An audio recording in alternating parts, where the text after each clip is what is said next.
gaming, it's just not fun anymore due to toxic communities, lack of diversity and representation, and an overwhelming amount of sequels, reboots, remakes, updates for next-gen consoles. Gaming is not where it was before the new era of gaming. With toxic communities being huge in online gaming today, you can suffer from harassment, hate speech, and other negative behaviors.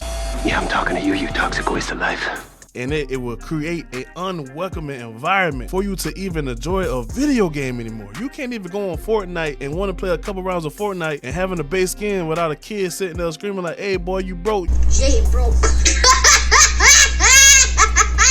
You got to go get you a skin, you ain't got no money. So it just really would kill the enjoyment of just sitting there and want to play a video game just because you bought it and you just want to blow off some steam. You can't even do that anymore. Gaming industry still struggle to understand the culture when it comes down to putting us in video games. Every black person in the game do not need the Killmonger dreadlock hairstyle. Every black person don't look like that. With the lack of culture sense, it just doesn't make the game any fun than what it should be. Not every game need to be the so-called woke to have a female protagonist. If you do it right, then it makes sense. But most of these games don't know what they're doing and they want to be like, oh, we are woke. We got female protagonists. We got female main characters. No, we just asking for it to be done correctly. Terrible when it comes down to the gaming industries acting woke and not even trying to hear what people got to say when it comes down to the culture that they are trying to put in a video game. The gaming industry relies too heavy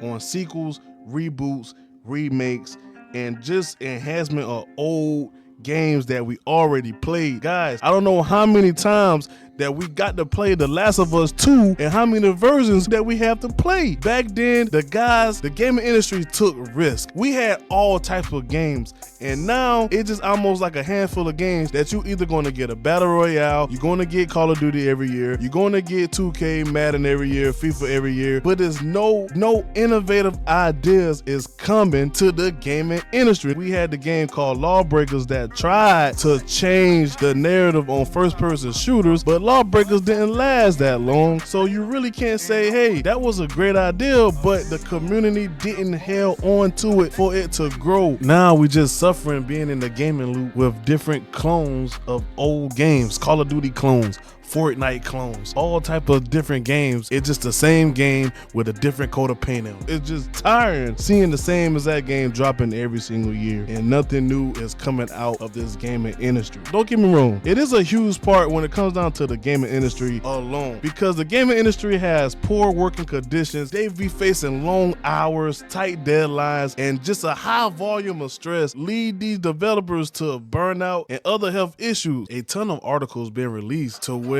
a lot of people is not recommending game development because it's so stressful and it's just not fun anymore. A bunch of big name industries doing a huge amount of layoff, budget cuts, and also just flat out firing people. No wonder why it's just so stressful in the gaming industry. Another big factor in this little gaming world that we live in today is that it is a ton of microtransactions, loot boxes, and in-game purchases that can lead to concern, to pay-to-win mechanics, gambling-like elements that you gotta get to be better in the game. For example, I've been a 2K fanatic.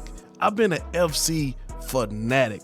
I love the Ultimate Team of FIFA, and I was actually playing FC 24, and I will tell you, it is a rich man game when it comes down to in-game currency. FC is the highest money-making game that single-handedly got EA on their back because of how much money that this game can make by selling us the same cards in the game, and people going to constantly playing it because if you got the best card, you can win the most games and you could beat the most players and you can win the most matches. Gaming industries want to be just like FC 24. FC is the blueprint for these games to constantly throw in loot boxes, microtransactions in games to make us be better. We have sports games, fighting games starting to evolve and trying to create a battle pass within within a game. We don't need a battle pass for every single game. Call of Duty and Fortnite is overcharging for skins and camos, and it doesn't make any sense